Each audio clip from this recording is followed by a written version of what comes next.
Okay, so this is the first lecture. In this uh, lecture, we are just going to get introduced to what is programming and what is C language. C and C++ are very similar to each other. We are just going to focus for right now. We are just going to focus on C language. Okay, so first, tell me what is programming for you. I mean, what do you get by programming?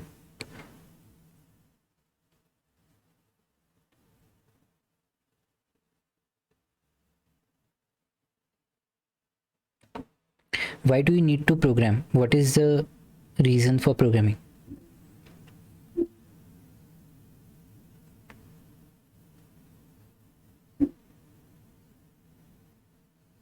Okay, I'll help you out. Computers cannot understand our normal language, right? So if I say to a computer that okay, let's play the video when I press this button, so computer cannot understand that, correct? We need a way for us to tell the computer that when something is done, or let's say when the button is pressed, the video should start playing, right? So what we can say in general form, that when we want to convey some message to the computer, and computer meaning the CPU, right? We are just focused on CPU itself. When we want to convey some message that something should be done when something happens, right? That way of conveying our message is programming, correct? Now, can computers understand the normal language that we write? No. You might know bits, right? It will need compiler, but before compiler, we are not right now talking about compilers. Compilers is the next thing that we are going to talk about right now. When we talk about a CPU understanding the instructions, how are the instructions written actually in the computers? In the forms of zeros and ones, right? So that 0 or 1 is called as bit, binary number, but in computer language we say it is a bit, bit. Okay, so 0 or 1, you can just write this down somewhere in your notebook. 0 or 1 is the smallest unit that a computer can store. Okay, 0 or 1, it is called as bit. Okay, bit, bit, smallest information that a computer can store or can process is bit, bit. So how many values does bit have? Only two, either 0 or 1. Okay, so in real terms, what happens is either the resistor is high or low. In transistors, either the resistance or the current is there or not there. Okay, either the current is there or not there. There is no in between. So that is why we call it as a digital platform, right? There is difference between analog and digital. Analog is what? When the values can vary is analog, but when the values are fixed, then it is digital. That's why we call computers as a digital platform, right? So what is digital? We talked about bit, either 0 or 1. So how many values can we store then? Only two, 0 or 1. But now I want to write my name. Okay, so if I want to write my name, I want to write letters basically. When I want to write letters, can we write only in terms of bits? No, because there are only two values available. No, there are only two values available, 0 or 1. That's why what we do is we combine some specific number of bits together. To be specific, we combine 8 bits together to form a byte, byte. We combine 8, yeah, I am going to repeat, don't worry about it. We combine 8 bits together, bits. We combine 8 bits together to form a byte. So what is the value of byte then? 8 bits. 1 byte equals to 8 bits. That you should always remember. This is not just for C and C++. It is going to be helpful in all the computer science terms you are going to ever talk about. Okay, 1 byte is equals to 8 bits. Okay, so now you know where have you seen this byte value in internet, right? So when we say I have used 1 megabytes, I have used 1 gigabytes of plan, right? So what are these? Now we are going to talk about these ones as well. Okay, so when we are saying we are storing the values in just forms of bits and bytes, so not bits but bytes. Why? Because then we can group together. Now when we can have 8 bits together, how many values we can write? How many various values we can write? No. How many various values you can write in one bit, 1 byte? No. No. How many different values you can write in 1 byte? See, start with 0, 0, 0, 0, 0, 0, 0. That is your first value. Then what you can do? 0, 0, 0, 0, 0, 0, 0, 1. Right? What is the third?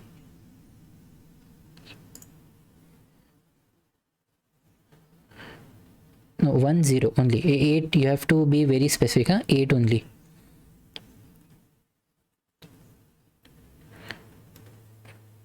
No. Okay, I'll just you can see my screen right now. Can you see my screen right now? Okay, I'm sharing it again. Yeah, can you see right now? Yeah, okay, cool. What we'll do is we'll just start an empty file. I'll let you know here. Okay, 0 0 0 0 0 0 0 0 0 0. This is my first value. Correct? Just write this down in your notebooks as well. Okay, 0 0 0 0 0 0 0 1 is my next value. Okay, what will be the third? 0 0 0 0 0 0 1 0 0 0 0 0 0 0 1 1. Correct? How many values? Right. How many values can you write? No.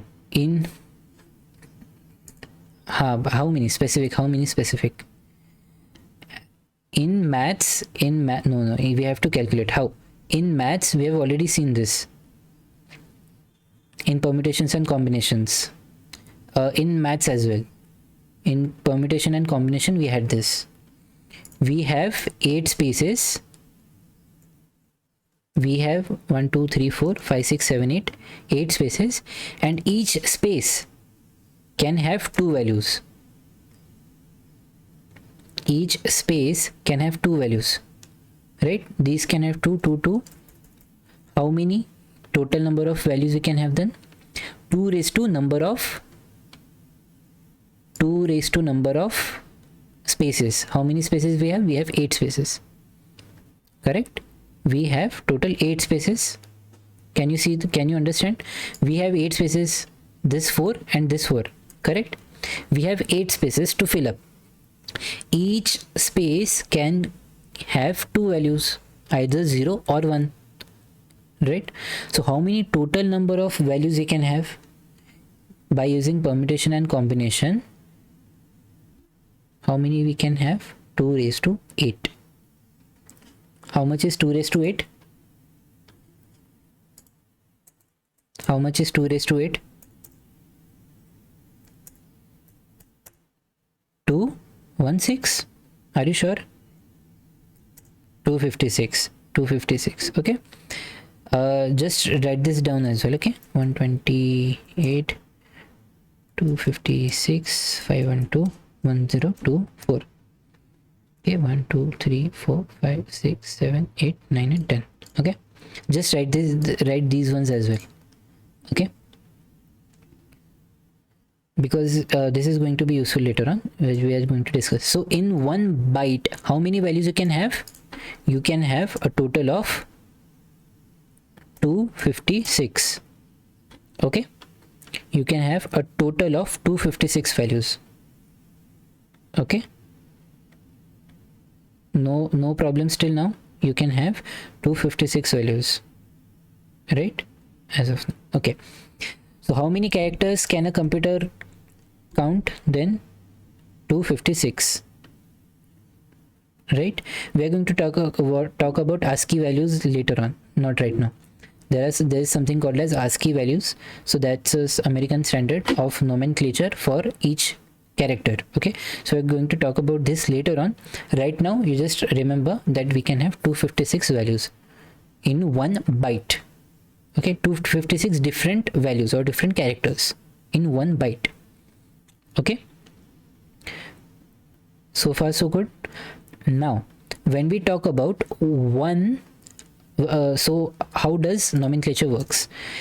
In our general language, what we say, we have meters. After that, what we have multiplied by thousands is kilometers, right? That's kilometers, right? We have never seen what comes after that. Okay, we have never ever seen, yeah, after kilometer what comes. We have never encountered what comes after that. Okay, but in similar fashion, what is kilometers? Meters, 1 meter, 1 kilometer is equals to how many meters? 1000 meters. Okay, so this is what we do in our regular day-to-day scenarios in measurements. Now in this total values that we have written, what you can see, which is the closest to 1000 meters? 1024 is the closest. Okay, so whenever we talk about multipliers in computer languages or in any kind of computer, wherever bytes is used in every digital platforms, whenever we say that something is increasing to 1000, it is not actually increasing by 1000, it is increasing by how much? 1024. Okay, so now what happens is, in this similar fashion, you just write this thing down.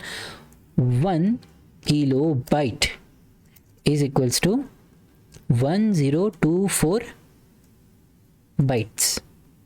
Okay, always remember, small b is bits and capital B is byte. Okay, just always remember this, because so I'll tell you why this is also important for us to understand. Okay, so what is our so when we talk about the speed in our whatever internet speed, okay, how much is it? 10 kbps, let's say. Okay, 10 mbps is your speed. Okay, we are talking about 10 mbps speed. Just remember this, we are just going to come very close to this one. Okay, okay, so now after kb comes one more thousand, that is 1 mb. M stands for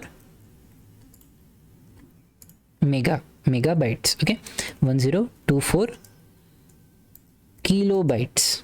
Okay, after m comes 1 gigabytes. Okay, that is 1024 MB. Okay, and after gigabyte comes TB, terabytes. Okay, there's greater than this one as well, we can.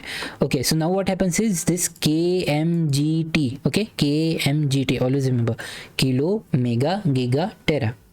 Repeat with me, kilo, mega, giga, tera. Kilo, mega, giga, tera. Kilo, mega, giga, tera. Okay, so you can capitalize or non-capitalize these ones, these letters. Okay, but the next immediate letter, whatever comes, we can do both. That is what I'm telling you. You may or may not write it in capitals. Okay, so that is interchangeable, and I'll let you know when it is interchangeable, when it is not interchangeable.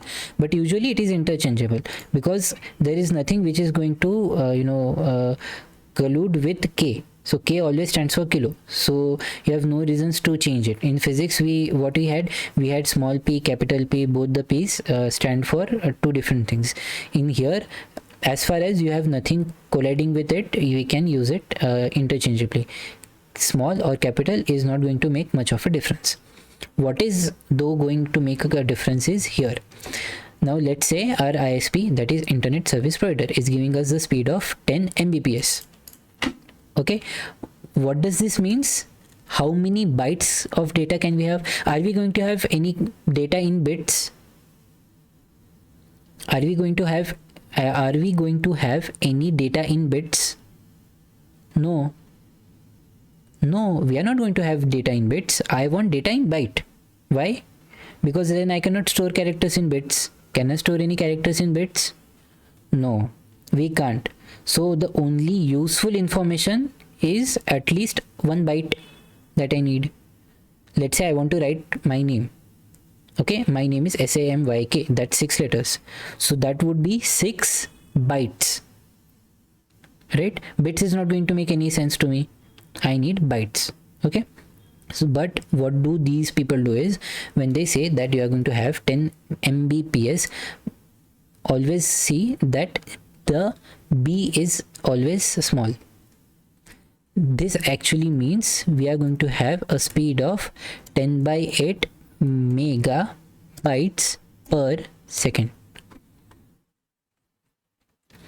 Have you understood what I'm trying to say here?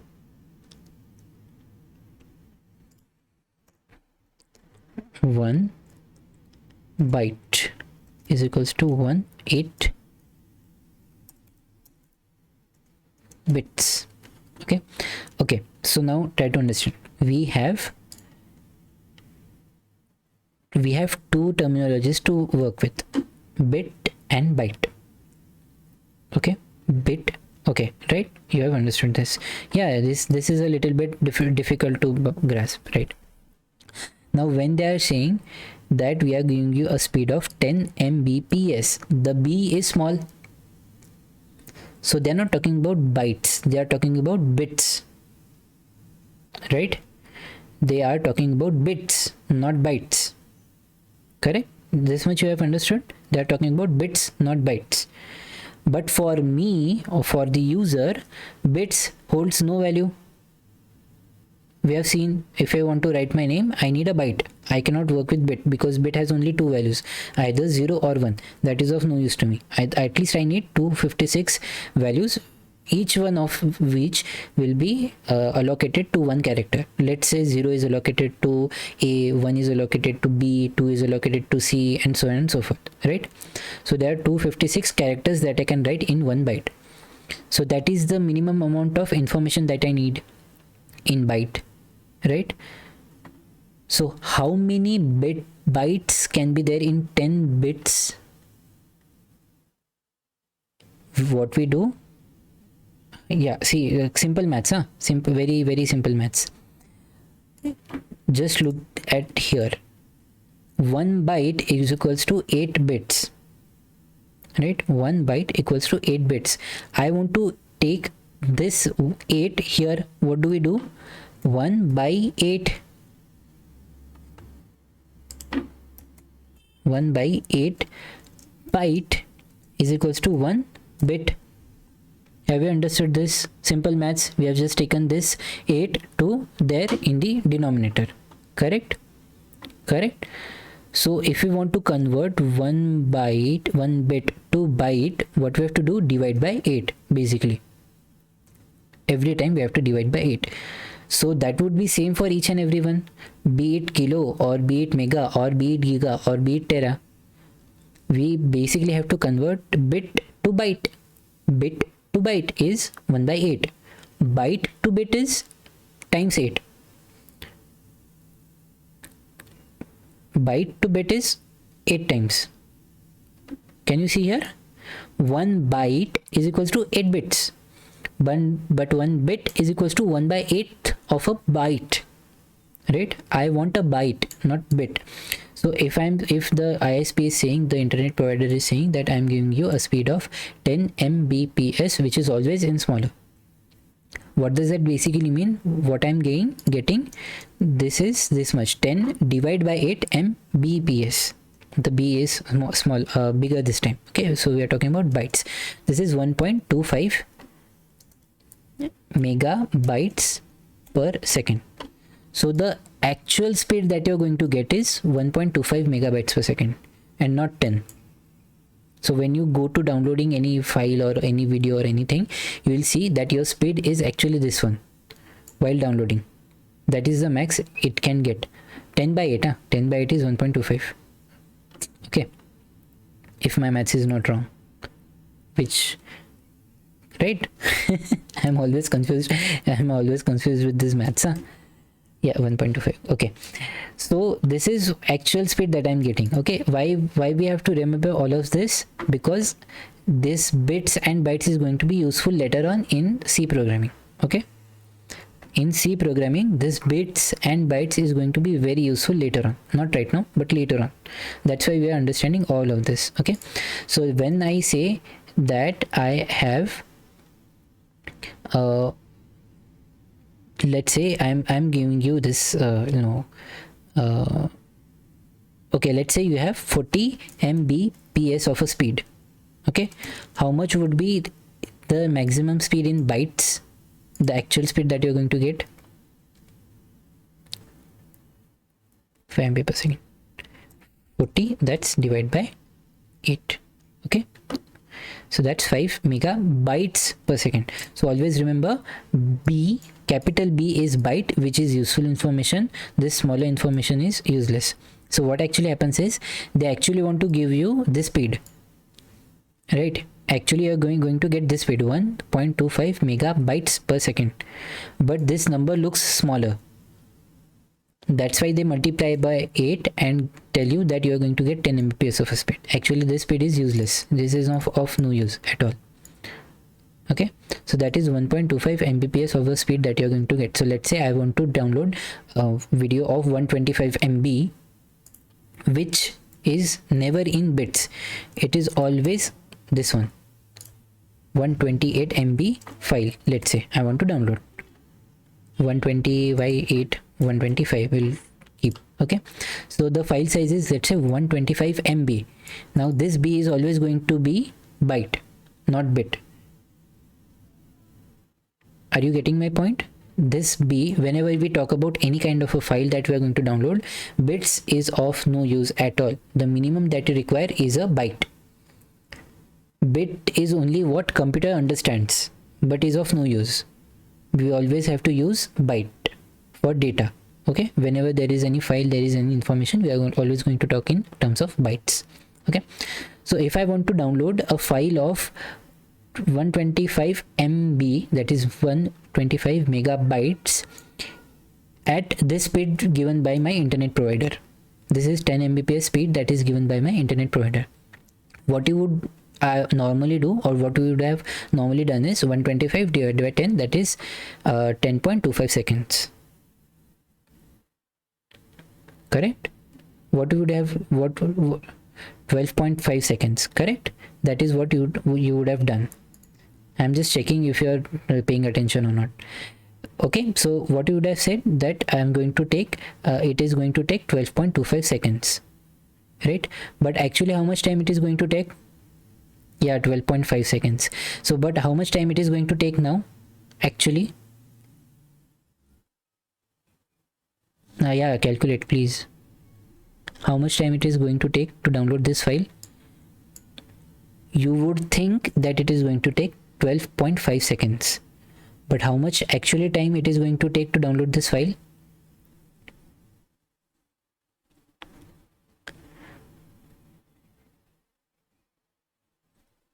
No. Are we going to divide the time, or are we going to divide the data by 8? We are going to divide the data by 8. That is exactly what I've told you, and it is already written in front of you. 10 Mbps is actually a speed of 1.25 megabytes per second. So your actual speed is this one. Now at this speed, all the have you understood this much? Have you understood this line? You have understood this line. So what is your actual speed? 1.25 megabytes MB per second. Correct? Now you want to download this file. Now this MB and this MB is same. Up till now this MB and this MB was different, so you could not divide it directly. So what we do, either convert this b to small b or this small b to the big B, right? So we've already done this. We have already done this. We already have this B and this B same here. Now it is going to take 100 seconds. Correct? So ideally, first you thought that it is going to take only 12.5 seconds, but actually it is going to take 100 seconds. Why? Because the internet service provider has tricked you into thinking that 1.25 megabytes per second is 10 mbps. Okay, have you understood this? So far so good. Okay, now we are going to move and have you understood these ones as well? Kilo, mega, giga, tera. Kilo, mega, giga, tera. Every time the multiplier is 1024 and not 1000. Okay, the multiplier is not 1000. 1024 is the closest. That's why always we take 1024 as a multiplier. 1024, 1024, 1024, 1024. Okay, so you always keep on multiplying. So so now you know that 1 GB is 1000 to 1024 MB and not 1000 MB. Okay, have you understood all of this? Have you written this down in your notebook? Okay, cool. Now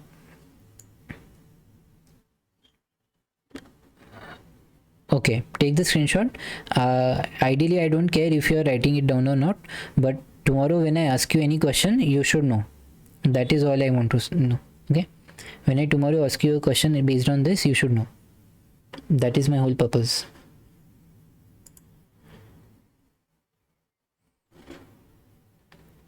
The 31st line. Okay, so if there is a file of 125 megabytes, the file is always going to be in terms of bytes and not bits. The only useful data that we can have is byte, not bit. Bit is of no use for us. It is only useful for the computer, but for us the only useful thing is byte. 1 byte, byte. Okay, now if there is a file of 125 megabyte and your internet service provider is giving you this speed 10 mbps, okay, ideally you would think that the file would be downloaded in 12.5 seconds, right? This is my distance, this is my speed. Distance is what? The amount of data. Speed is my whatever speed is given, data per seconds. And you want to calculate time. So how do you calculate time? In physics you have seen this. You just divide the distance by speed.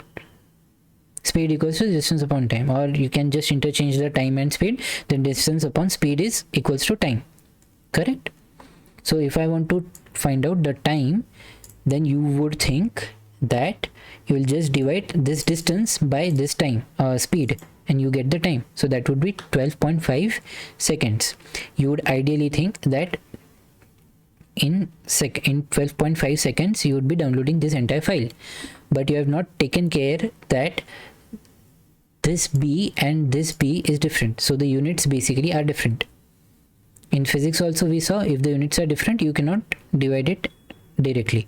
You have to first convert both the units to be same. Correct? So first you either divide this small b to big B or this big B to small b. So what we have right now done is we have converted this small b to the big B. Correct? So from small b to big B is divide by 8. See this here? From small b to big B is divide by 8, but from big B to small b is multiplied by 8. Okay, that's both inverse of each other. Correct?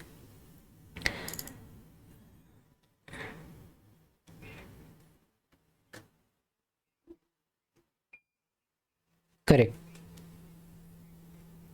By 8, yeah, that should also do. The whole thing is that the unit should be both same at both the ends. Correct? That is our sole purpose. Whenever we want to divide something, the units should be same at both the ends. You can do it either way. You can either convert the bigger B into smaller b, or you can convert the smaller b into bigger B. Yeah, sure.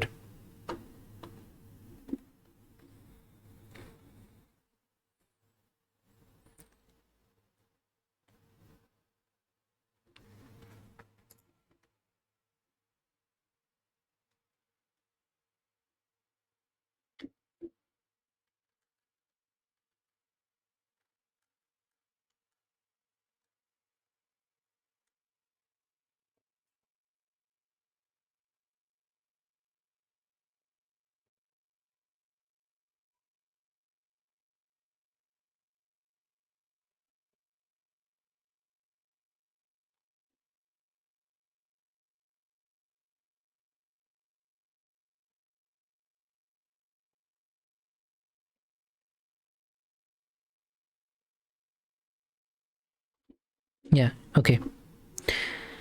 Okay, so have you understood till now? Okay, should I erase this now? Have you taken the screenshot? Okay, please take the screenshot, and I'm going to ask you questions based on this. You should be knowing all the things till now.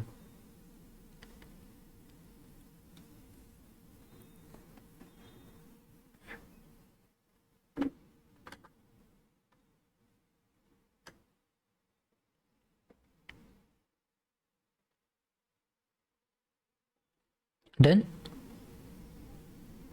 Okay, now I'm going to delete all of this because it is of no use right now. Okay, so what basically is now a programming language? You have understood that computers do not understand our regular language. They only understand bits and bytes. Kind of bits and bytes, both interchangeable, bits and bytes. Okay, so what is the kind of architecture that you are seeing right now in your computer? Architecture in terms of how many bits it can handle. So we have 32-bit architecture. No, we don't have 8 bits architecture right now. We have 64-bit architecture. You have seen the software while downloading softwares. Do you want to download a 32-bit software or a 64-bit software? Correct. Now I'm just opening up one of it. You must have seen this 64-bit, 32-bit, right? 32-bit, 64-bit. So currently in Windows we are currently using 64 bits. In Apple products they are up to 128 bits as well. You have seen that. I showed you all the numbers. I've give you all the numbers: 2, 4, 8, 16, 32, 64. What's the next? 128. What's the next? 256, and so on and so forth. Okay, now what is basically 32-bit and 64-bit means? That at a given time, in one time, the computer is going to process 32 bits in terms of 32-bit processor. In terms of 64-bit processor, the computer is going to process 64 bits in once. How much is 64 bits in terms of bytes? How many bytes?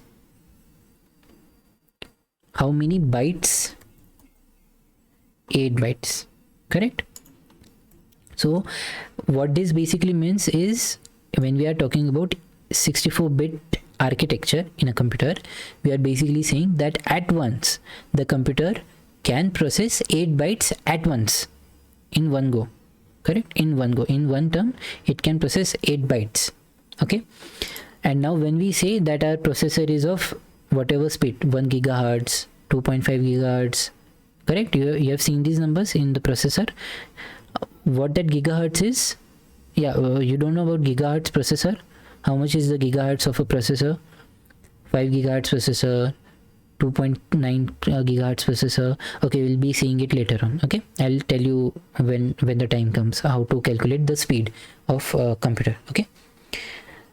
Okay, so basically what we are seeing is it can handle 8 bytes at once. The computer can handle 8 bytes of instructions at once.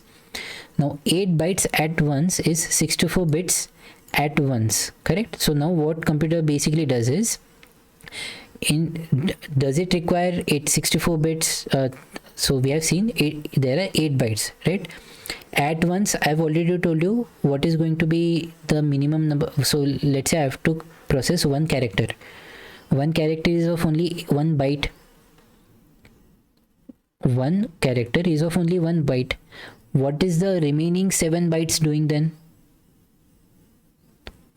One character. I'm going to process one character at a time, na? I am not going to consider the entire sentence at once. I'm going to only consider one character at a time. So if I'm writing only one character at a time, what are the other 7 characters doing, 7 bytes doing? Those are instructions of the computer. Okay, those are instructions. So what basically instructions means is, let's say in simple terms, let's say we are talking about maths.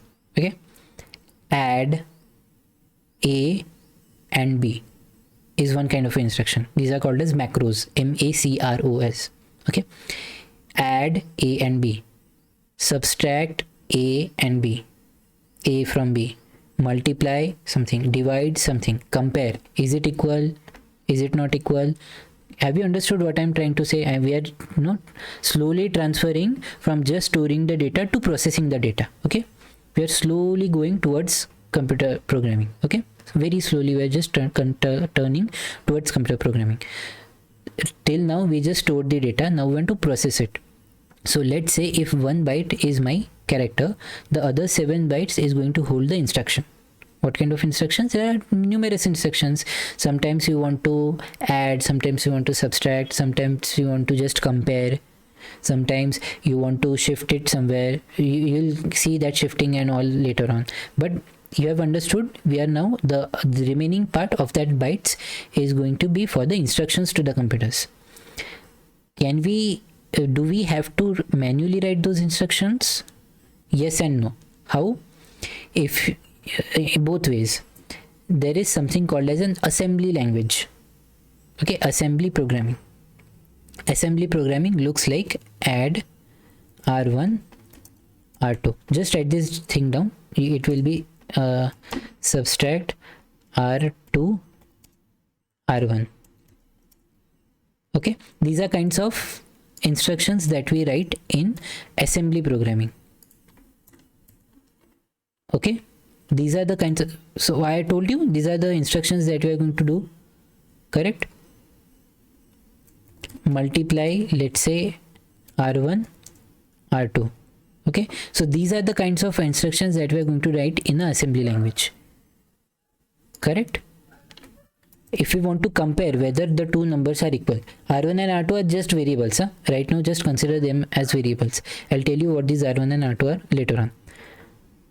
Let's say compare R1 and R2. Okay, these are the kinds of instructions that we actually write in terms of assembly language. This is assembly language. Okay, this is the closest language to the computer. Okay, this is what it is, the closest language that the computer can directly understand. This is still not the final language that computer can understand. This will be converted into what? 8 bytes. We have seen this right now, right? In 64-bit processor.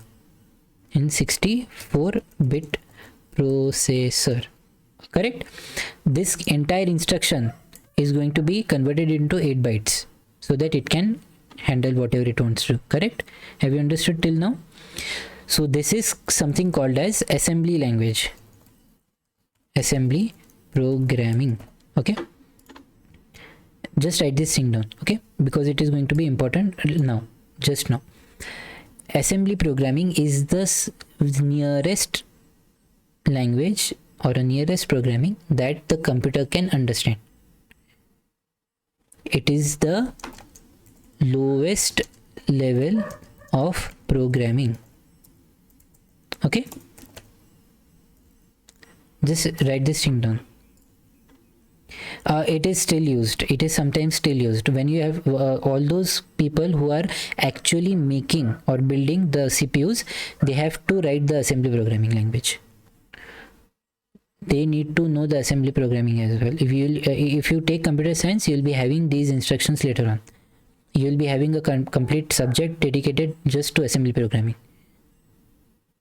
Okay, you will be having one complete subject which is dedicated into understanding how computers works, and in computer working you'll be having these kinds of instructions. Just remember this one, you'll be having it for sure. Okay, so this is the assembly programming that we have to understand. This is how this is the lowest level of programming that a computer can understand. Okay, below that there is no need for us programmers to do. Then only the processor architectures will do whatever they want to do. Okay, it's something that is called as opcode. We don't have to worry too much about opcode. You will be having opcode in your syllabus in computer science. Okay, you'll be understanding how these 8 bytes are converted into what actual bytes are being written there. You'll be having that one as well. Okay, so right now we have understood assembly programming is the lowest level of programming. But now when you look at this programming, you might feel that you can do then anything. You can compare, you can add two strings, you can add two numbers, you can subtract two numbers, you can see if the key is being pressed or not, right? You might, because All the instructions can be done in assembly programming. All the kind of instructions that a computer needs can be done in assembly programming. Each and everything can be done in assembly programming. But is it easy for us to remember everything? You just need to, let's say, add two numbers. In maths, what do we do? C equals A plus B, correct? But here, what you'll have to do in assembly programming, you'll have to first load A into R1. You'll be having this later on.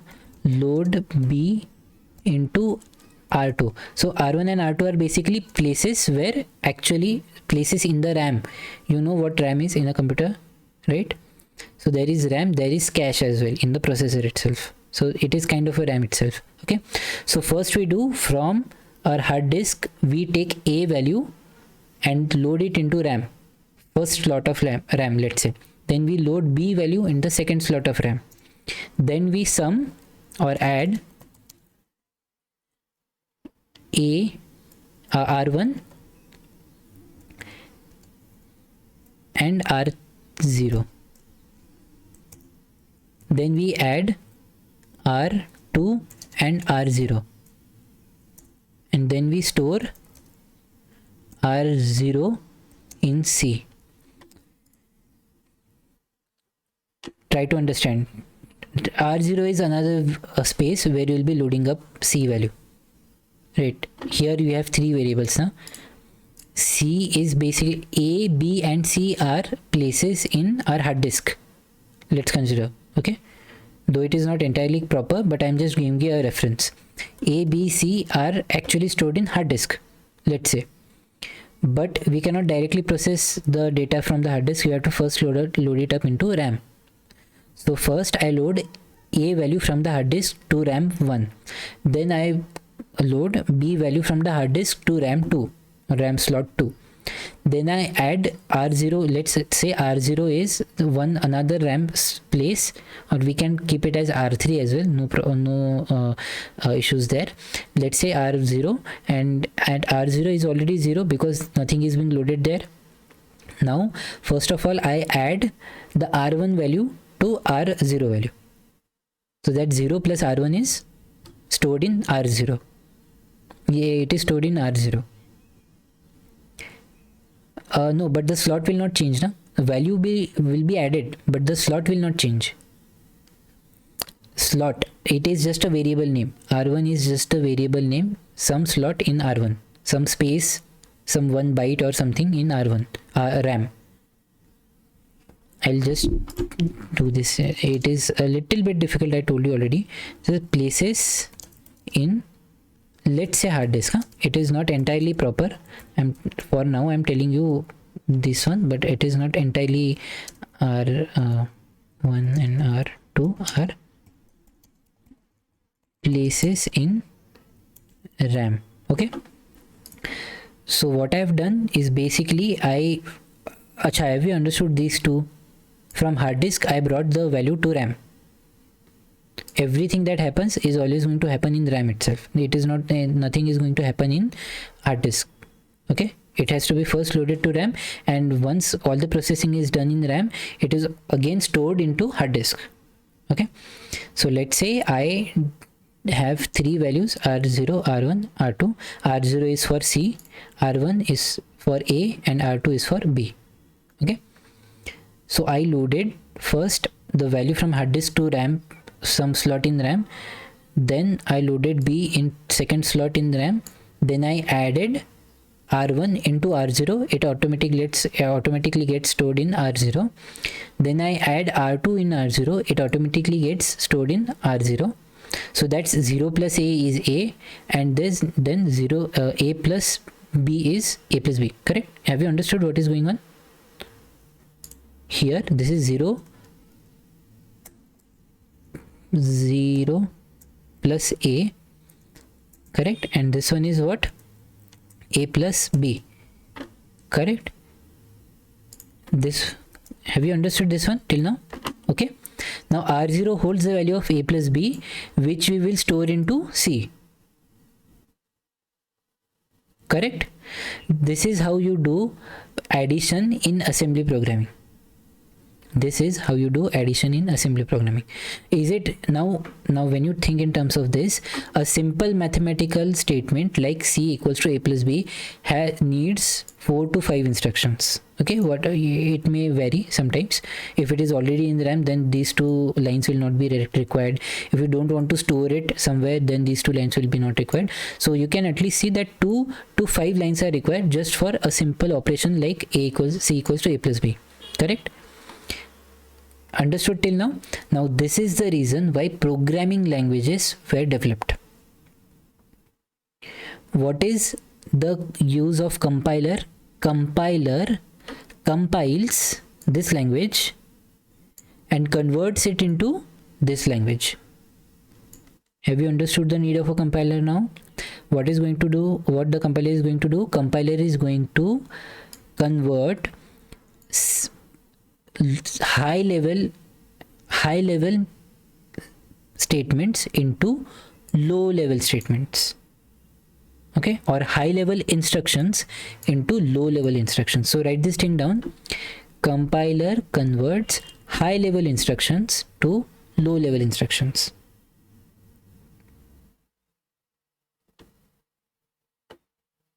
Compiler converts high level instructions to low level instructions. Now this is the exact reason why we needed some kind of a programming language that can automatically convert this line into this line. This is assembly. This we can write directly into C. Okay. Now C is not the first programming language. Okay. The first programming language is not C. First programming language is assembly. Okay.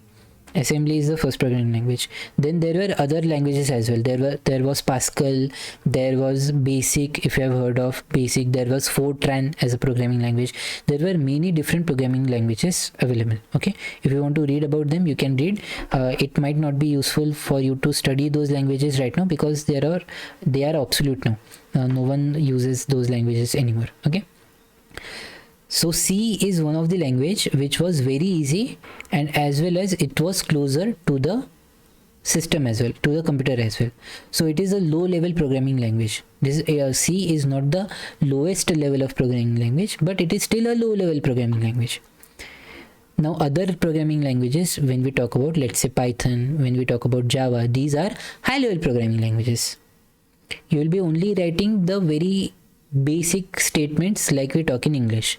There is some grammar involved as well, but we will be writing those grammar, but we will not be converting that, we will not be even taking care of how that programming language is converting this statement into this statement. That is the work of compiler. Correct? Have you understood till now? Okay, I'm just removing this right now. Should I remove this? Are you done? Okay, cool. Okay, so now there are a few things that you need to write down in your book. C programming language was developed by Dennis Ritchie. DENNISRITCHIE.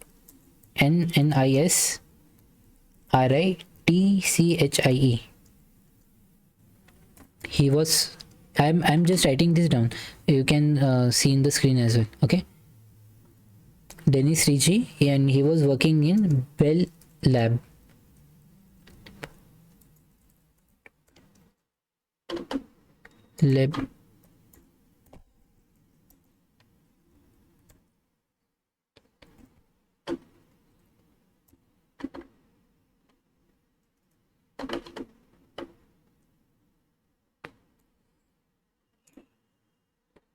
Yeah, TURY.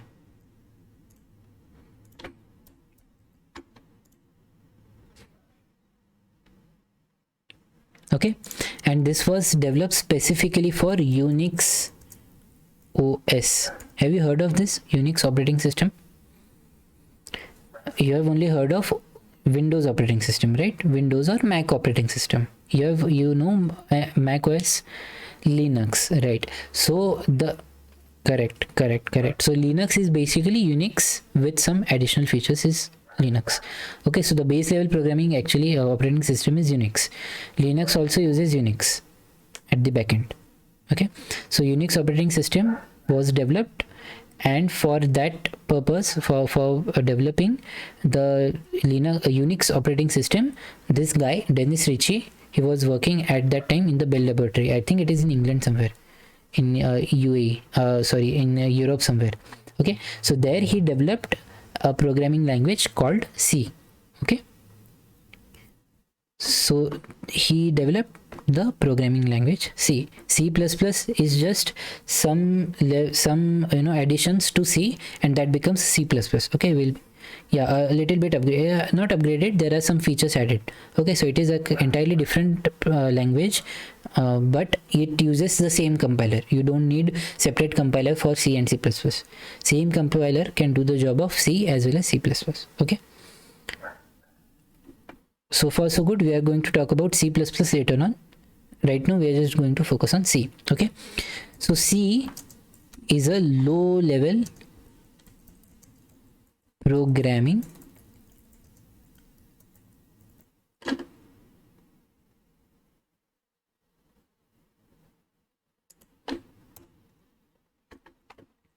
write this thing down. C level is a low level programming language.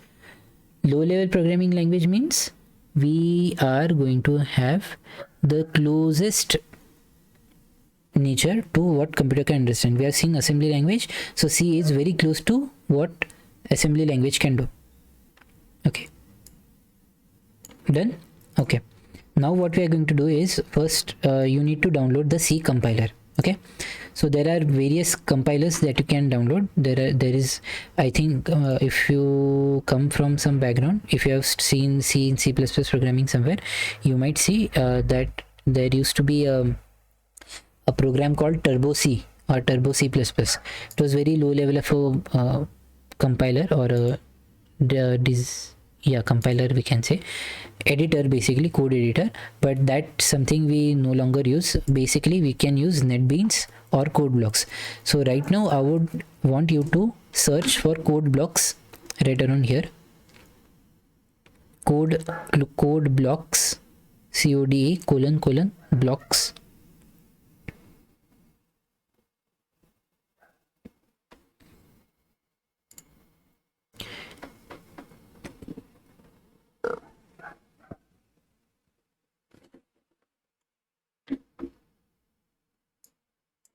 Okay, so when you see this code blocks, just go to the downloads part, go to the download the binary release part, and for whatever operating system that you're using, Windows, then select Windows, and whatever gets downloaded, okay, then you'll have various, correct, go for the Mingau setup, MINGW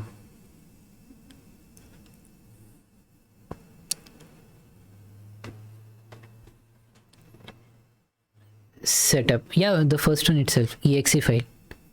Go for setup.exe, Mingau setup.exe. You're on Windows, right? Go for Mingau setup.exe.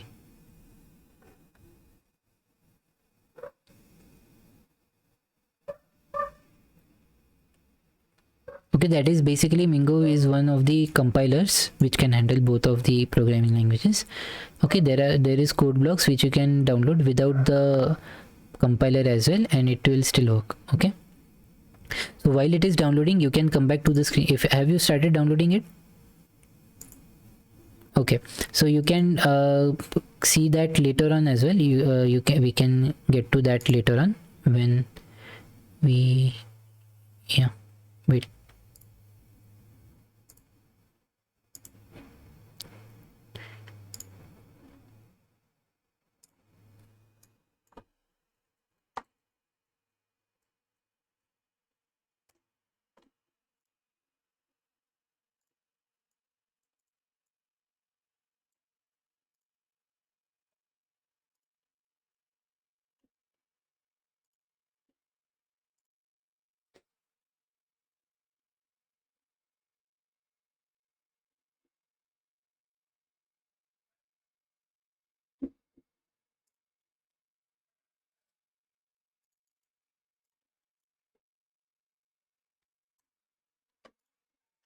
Is it done?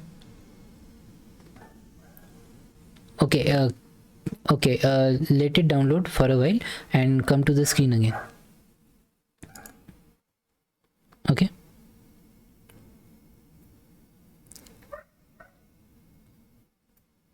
are you on the screen now? Okay, cool. So this is the first ever program that we are going to write in C. Okay, so all you need to do is, when you are on this is the code blocks environment. Overall, you don't need to be, very afraid of looking at all these functionalities. We'll be looking at all the major functionalities that you need. Everything of this is not required for us. There are only few of the buttons that we need to understand. Okay, we are going to only look at those right now. The only thing that you'll have to do is, you will have to create new file here. You can see this new file option here, this page, and with a plus mark there, right? You'll go there, you'll click on plus, and there will be a new file called untitled1 as usual. Okay, you need to save it. Save option is the third one, the floppy disk one. Okay, second option is open. We don't want to open anything. The third option, save. You'll be saving it as main.c. main.c. Is the installation complete? See if the installation is complete. Yeah, okay, go through the installation. Okay, go through the installation, follow along. This needs to be done only once in your entire lifetime. Only when you change the computer you'll have to do it again, but otherwise there is no need.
Is the installation complete?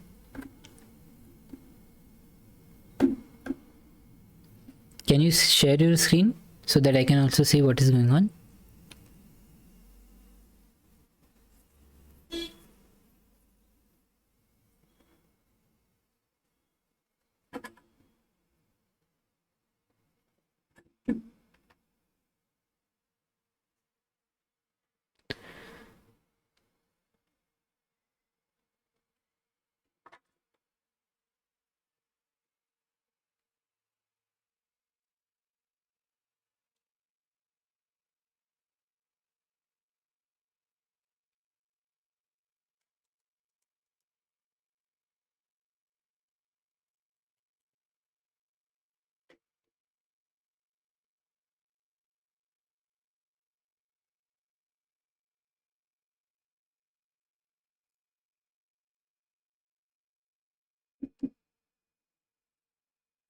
Not as of now.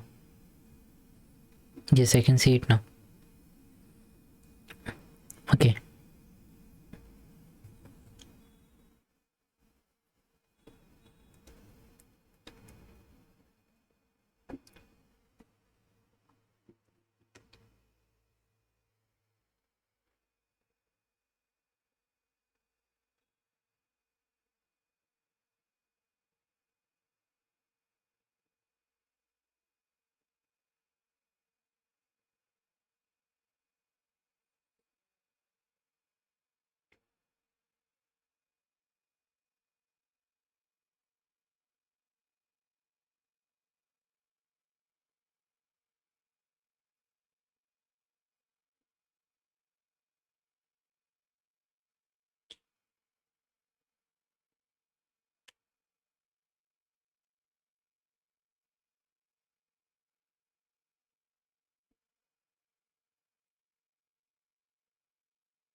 What is it saying? Do you you can always change. No, leave it as it is, nothing is required. Okay, now you can what you can do is you can stop sharing your screen and come back here. We are already past 1 hour. We are at 1 hour 2 minutes right now. Okay, so what you'll do, can you see the screen now? Yeah, so what you'll do, you will click on this new file and you'll click on empty file. Okay, you'll see there is some untitled something going on. You'll just save it as main.c. okay, main.c.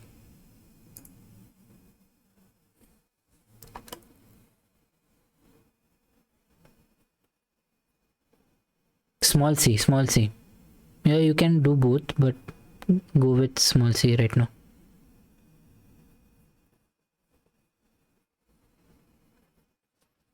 Okay, main.c.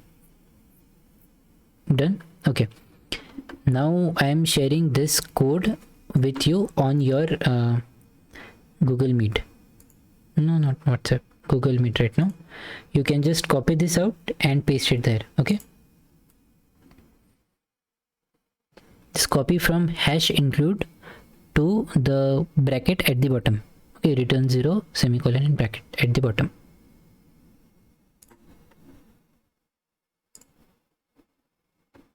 Done. Now come to your main.c file, paste it there. You should see some kind of coloring going on, as is there on my laptop as well. Okay, and you just save it. Okay, you can directly do save from upside, or you can just use the shortcut Control S, the normal shortcut that we use for saving. Okay, once that is done, in the line where you see the new file and save options, at there you can see a yellow settings wheel, right? It says build. Click on that build.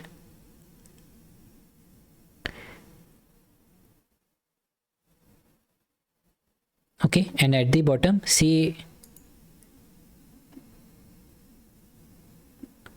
but it should come back to becoming yellow and green later.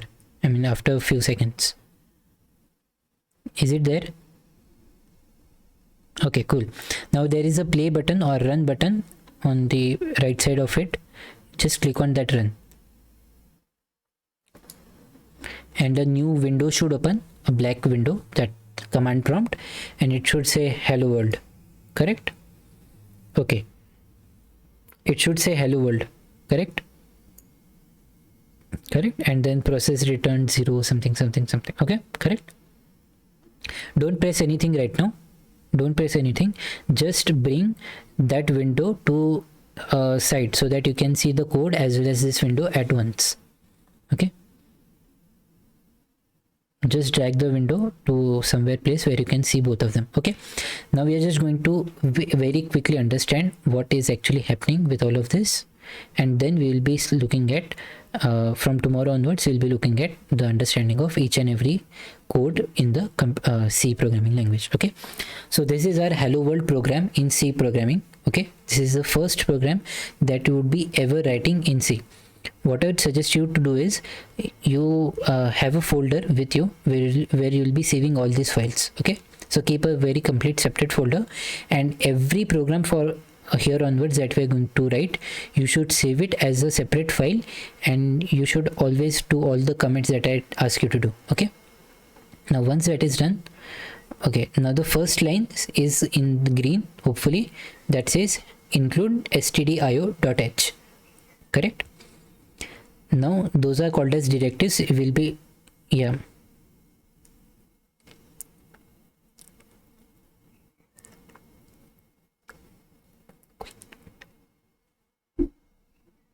are we through?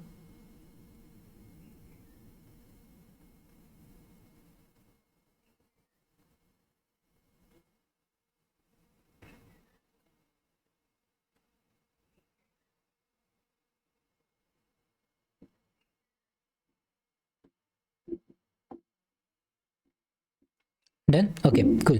Now you can see the code and you can see the window at once, right? Okay, cool. Now look at the first line. It says include stdio.h, that is standard input output. Okay, we'll be talking about this, each directive and each what each line means, what each color means. We'll be talking about this later on. Okay, right now just understand that in very short amount of time we'll just understand that standard input output we want, because we want some way of standard inputting and outputting to the computer. Okay, so all the standard input output works in this black window. Okay, so you can input anything using your keyboard and mouse, not with mouse usually, but with keyboard mostly. You can input any kind of number or anything that is input, and output is whatever value gets printed or whatever is shown into the screen is the output. Okay, so that is standard input and output for computer. The window that you can see is called as, usually it is called as console. Okay, console, console, not the gaming consoles that we play. That is a separate console. This is usually called as console. Okay, or command prompt, but it is not going to take any commands, but that's why it is called console. Okay, okay. Now every program in C starts with int main. So main is the program name. What? Main is the program name or a function name. We'll be looking at what are functions, what is the program name, what is everything. Okay, we'll be looking at that later on. But just understand that main is the only function from where the execution of the program begins.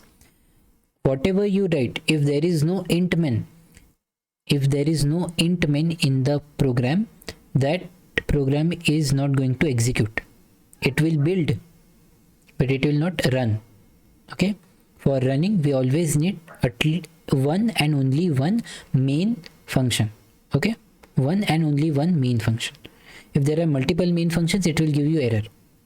There should be only one and only one main function, and it should be this main function. Okay, because that is the starting point of any C program.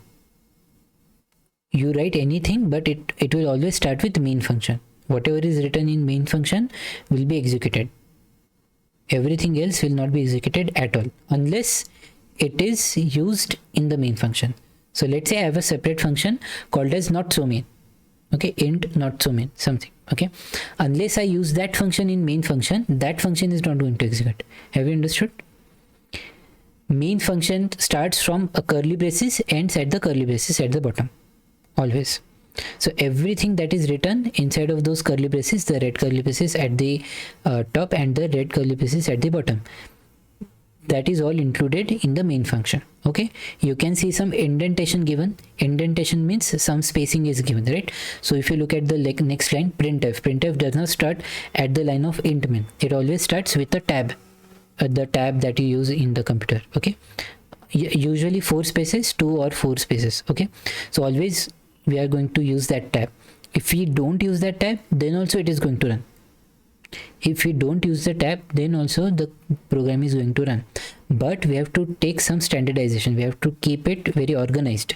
That's why we are going to use that tab.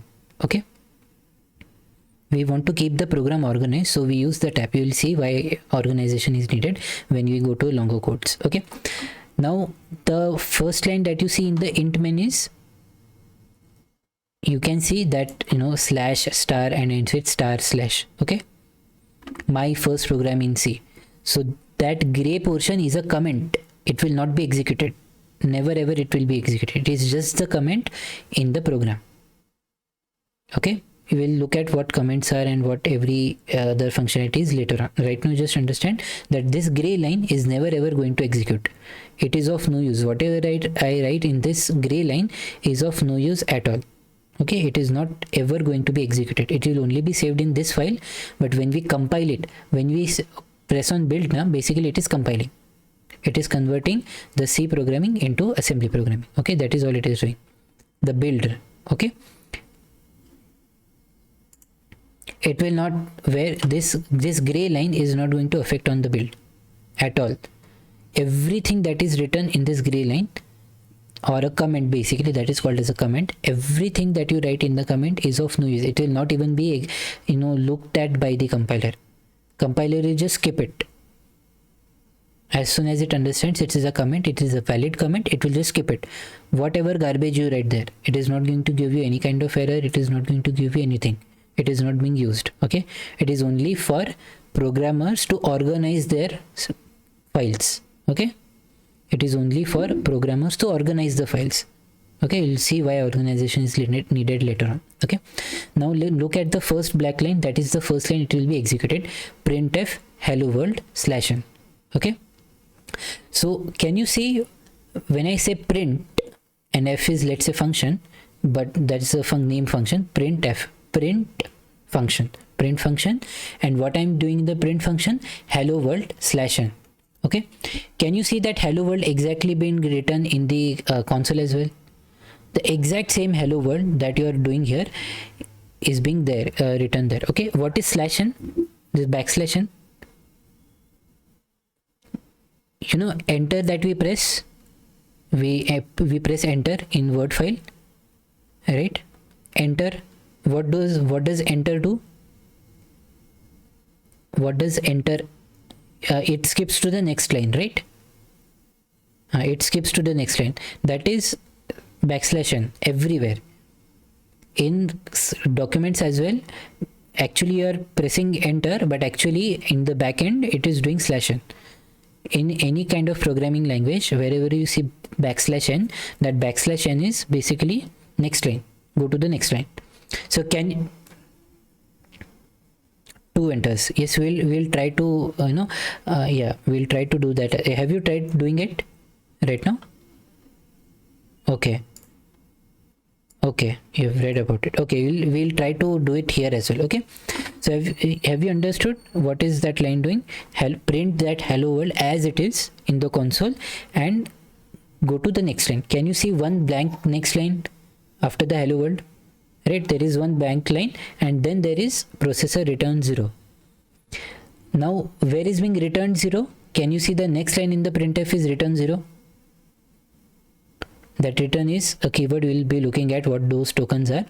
It says return 0, and when I'm saying return 0, that console is saying processor returned 0. Correct? Yes, we'll be looking at that afterwards. You can return multiple stuff. It is not necessary that we'll be returning only 0. Okay, we'll look at that later on. What different things we can do.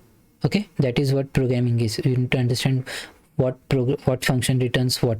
Okay, for now it is returning 0. That exact thing you can see there, that the process returned 0. Okay, and there are just only analytics that it is doing, that it took the execution time of whatever. How much time it is taking on your computer? The execution time, how many seconds?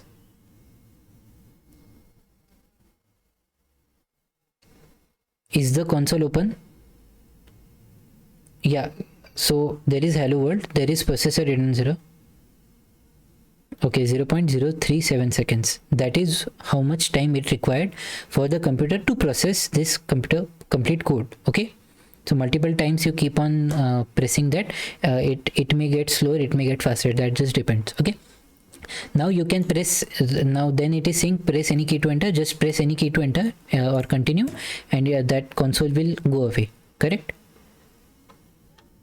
Now instead of that printf hello world, just write your name, and you can do whatever you want to do. Okay, just try to mess around with it. Okay, this is my first program. Do whatever you want to do. Only those two columns, double quotations, should not be touched.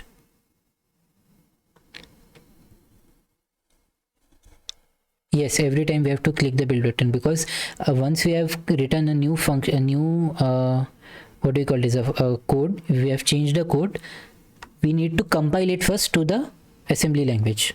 Correct? We have seen that. Okay, because it is new. No, every new has to be first compiled. So first we build and then run. Or what you can do is you can skip to the third option which says build and run. There itself we can see correct? So it will build and run at the same time. The only reason you should not be using build and run is, let's say you have a very long program that you've written, okay, and let's say it is taking 10, 15, 20 seconds to build. Okay, sometimes huge programs sometimes take hours to compile. Okay, it happens in when you go to professional jobs. You'll see that some codes take hours and hours to just compile. So every time you cannot click on build and run, because then every time it will wait till it happens. So what happens is, once you have built it, build only once and then just keep on running it. Okay, until you have changed something. Once you have changed something, build it again. But unless you have not changed anything, you can just keep on building it. Okay, so if you click on build and run, you will see that the exact same thing that you wrote in the double quotation marks is being printed there. You can try to remove the /n, you can try to add one more /n, \n, and you can try to do whatever you want to do there. Okay, you can just write anything there. Only the double quotations should not be touched. You cannot use double quotations in here. I'll tell you why in next few lectures, but right now you can only write anything other than double quotations. You can try to do anything. It will be simply printed as it is on your console. You can try to change the return as well. You can say that I don't want to return 0. Let's say I want to return any other number, 256 or something like that. You build it, you run it, it will give whatever you have returned. Correct? Is it working there? Correct. Whatever you try to return, it will be returned. Okay, so you have seen how we can give commands. Basically, this is what we are giving commands to the computer. Correct? I gave the command to print something on the console and it has printed. Correct? Are we back to the code? You can now skip to my screen and we'll talk about it for 2 minutes, and that will conclude the lecture today. Okay, so now we have seen that C programming is one very easy way of giving commands to the computer.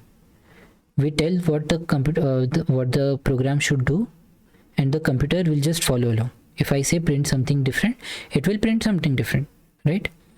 Now the next thing that we need to learn from here on is, what are these different words? Why some words are dark blue, why some words are black, why some letters are blue or red, or why some the strings that we are looking at, the double quotations, everything in the double quotations is always blue.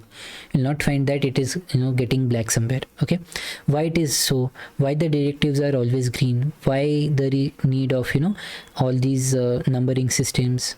So all of that we'll be learning from next lecture onward, and also we'll be learning different things that we can perform with the program. Okay, so right now what we have done, we have only told it to print something. Correct? We have not taken any kind of input from here. We can take input from there. We can do whatever we want to do in the programming. Okay, we all just remember everything. Writing a computer program is like teaching a small kid. Computer does not know anything at all. It does not know even the basics. It can only compile a valid C program into an assembly program which will be eventually executed. Everything else you cannot ever just take for granted that it will be understood by the program. There is some grammar involved in the computer programming in any language that we call. Every language is made up of grammar, right? Even the English language is made up of grammar. Marathi is made up of grammar. Hindi is made up of grammar. Any language you take, there is a grammar involved. That grammar is called as syntax here. Okay, syntax, syntax. That grammar is called as syntax. So you'll always have to follow a perfect definite syntax. If you don't follow the syntax, it will give you errors. We'll be talking about what errors there can be, what are the different kinds of error there can be. Everything we'll be talking about one by one from the next lecture onwards. Right now you just understood this is the easiest way of giving a command to the computer where we can validate that the program has run. Okay, if you don't print anything and if you don't return anything, Will we ever understand that the program has executed? No. Correct. We need to print something. Once we print something, we return something. Once both of these lines are there, we understand, and when we run it successfully, we know that the computer program has run, or it has executed properly. If there are some errors, it would have shown up at the bottom. You can see there logs and others is given there, build message is given there, and there is a lot of sentences being written, native parser, to-do list, this and that, and so on and so forth. At the bottom you can see here, right, there's a lot of list. It is being it is being written. You can go to the build logs as well. In the build logs you will see what exactly is being built, where it is being stored, everything would be there. Here you can see, if you can see, it is checking for some existence of the program. Everything it is done. This is completely happening without asking us. The compiler itself is doing everything for us. We don't need to do anything, but this program is on our hands.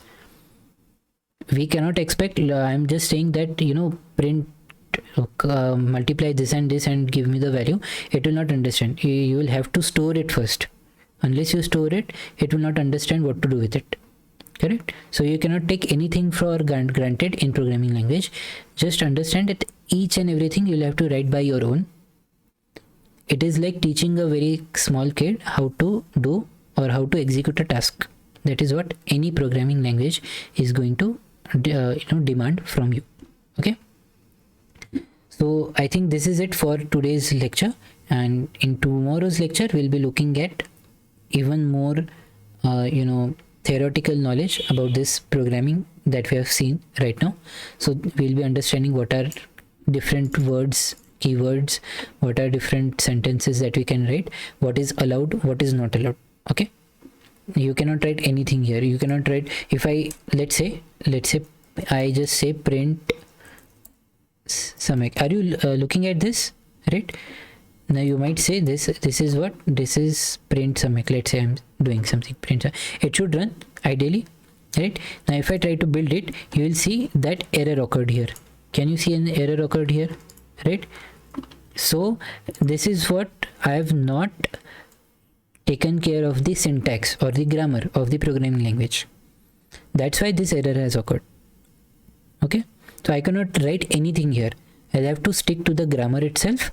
So the entire C and C++ programming is all about, first of all, mugging up the syntax. There is no way around. You'll have to by heart each and every syntax that we are going to look at. Okay, operations are useful if your logic is good enough, if you know what to do, if you have some kind of logic, then everything would be possible. But the most important part is mugging up the syntax. There is no way around. You'll have to mug up the syntax. You'll be learning multiple languages in your career, right? You'll be learning C, you'll be learning C++, Java, Python. Each and every language has its own syntax. You'll have to mug up the syntax. There is no way around. You cannot get away without that. Okay, so that is all for today. You can just try to mess up with this, try to return something different, try to print something different. You can look at, okay, I'll give you an homework. Okay, I'll give you an homework. You have seen this /n, \n, right? That was for enter, correct? Enter, that was for enter. I want you to find me at least 3 such special characters. At least 3 such special characters that you can do in C. Okay, find it. For example, anything that you can do in your computer, be it maybe a next line, maybe a tab, maybe something else. There are various things that you can do in a computer. Special characters, that is what I'm saying. Special characters. Okay, let's say I want to print this this double quotes. If I do double quotes here, let's say I do double quotes here, okay, Samek Agarkar double quotes /n, and I try to build it. It is giving me an error. Can you see? It is an error. How can we resolve that? What is wrong with this is what you are going to learn in the next lecture, but at least try how we can get away with this. How if I want to actually print this semicolon, what is the way, because then it is a special character, right? If some character is not being printed, it is a special character. So how that special character can be printed, why it is giving me an error is a different part that we'll be looking at later on. But how we can print that? If I want to print in some other character, let's say I want tab. Tab is what? 4 spaces. You have seen that, this kind of spacing that we have. So how to do tab? Okay, just try out from your side and try to mess around with this one, and that should be it. Okay, so what you have seen today, we have first of all seen what is bits, what is bytes. 8 bits is 1 byte. Then we have seen 4 values that we can have. Starts with kilo, mega, giga, tera. Kilo, mega, giga, tera. The multiplier is always 1024 and not 1000. 1024. So for example, 1 kilobyte is 1024 bytes. 1 megabyte is 1024 kilobytes. If you want to convert mega to directly bytes, let's say you want to convert 1 megabyte to directly bytes, what you will do? 1024 into 1024. First convert it to kilo and then to the basic byte. Okay, so that is 1024 times 1024. Correct? 1024, always remember that 1024 is 2 raised to 10. Okay, that is very special. 2 raised to 10 is 1024. So 2 raised to 20, 2 raised to 30, 2 raised to 40, 2 raised to 50 are different. Correct? You just remember these things up, and you'll and I'll be asking you questions based on this. Try out everything. I'll be asking you also, we have already seen about the internet speed that we have. What is the minimum useful information and what is the minimum information that the computer can process. We've already also looked at the bit architecture that a computer can understand. Okay, 32-bit architecture, what is 64-bit architecture. We have tried to understand what it means for a computer programming language. Okay, so this is all we are going to first of all revise tomorrow, and then we'll be moving forwards. Now this lecture was 1 hour almost 30 minutes. It's 29 minutes 38 seconds or something. A little bit time was spent in installation as well. So from tomorrow onwards, we'll try to keep it as close as 1 hour. Okay,